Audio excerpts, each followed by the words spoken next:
গৌৰৱ গগৈ ডাঙৰীয়াৰ যে পাকিস্তানৰ লগত সংযোগ আছে, পাকিস্তান ভ্ৰমণৰ সন্দেহজনক গোটেই পৰিক্ৰমাটো ইতিমধ্যে আমাৰ সন্মুখত স্পষ্ট হৈছে।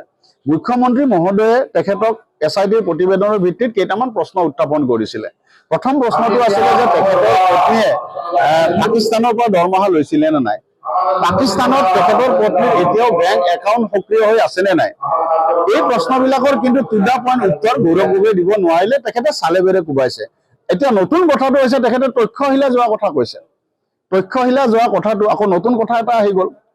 তক্ষশিলা তেওঁ তক্ষশিলা ঘূৰি চাবলৈ গৈছিলে। তাত আমি সকলোৱে জানো যে ৰাৱালপিণ্ডিত পাকিস্তানৰ আৰ্মিৰ হেডকোৱাৰ্টাৰ আছে।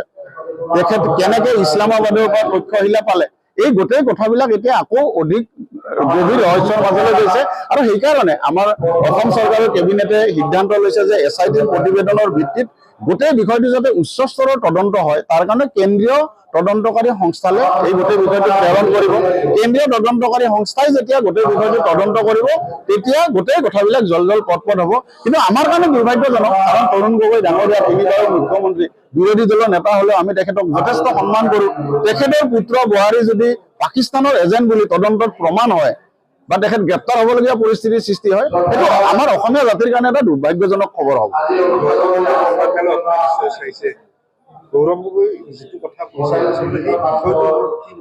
গৌৰৱ গগৈতো কিবা কোন উত্তৰ দিব পৰা নাই নহয়।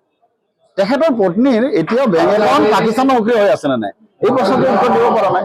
তেখেতৰ পত্নীয়ে পাকিস্তানৰ পৰা দৰমহা লোৱাটো হয় নে নহয়, এই প্ৰশ্নটো টু দা পইণ্ট উত্তৰ তেখেতে দিব পৰা নাই। তেখেতে চালে বেৰে কোবাইছে। আৰু তাতকৈ ডাঙৰ কথা, আমাৰ দুখ লাগে এটা কথা যে তৰুণ গগৈ ডাঙৰীয়া আমাৰ সকলোৰে শ্ৰদ্ধাৰ।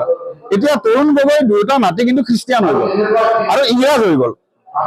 তেওঁলোক অসমীয়াও নহয়, আহোমো নহয়, তেওঁলোক ইংৰাজ হৈ গ'ল আৰু খ্ৰীষ্টিয়ান হৈ গ'ল।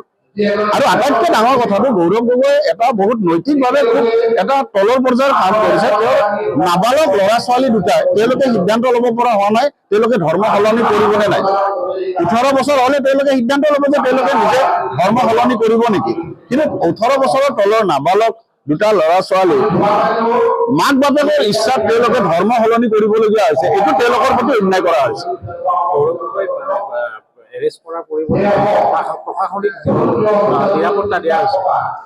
প্ৰশাসনিক নিৰাপত্তাৰ বিষয়টো ইতিমধ্যে মুখ্যমন্ত্ৰী মহোদয়ে স্পষ্ট কৰিছে যে বিভিন্ন ঠাইত তেওঁলোকে কিবা এটা যাত্ৰা কৰি আছে, কিবা এটা তেওঁলোকৰ ৰাজনৈতিক কাৰ্যক্ৰম চলি আছে, আৰু তাত বিভিন্ন ধৰণৰ কংগ্ৰেছৰ মাজতে মাৰপিট চলি থাকে। তেওঁলোকৰ নিজৰ মাজতে মাৰপিট সদায় চলি থকা আপোনালোকৰ মিডিয়াতে দেখি থাকে। গতিকে তেওঁ নিৰাপত্তাৰ প্ৰশ্ন তেখেতে নিজে উত্থাপন কৰিছিলে যে তেওঁ নিৰাপত্তাহীনতাত ভুগিছে।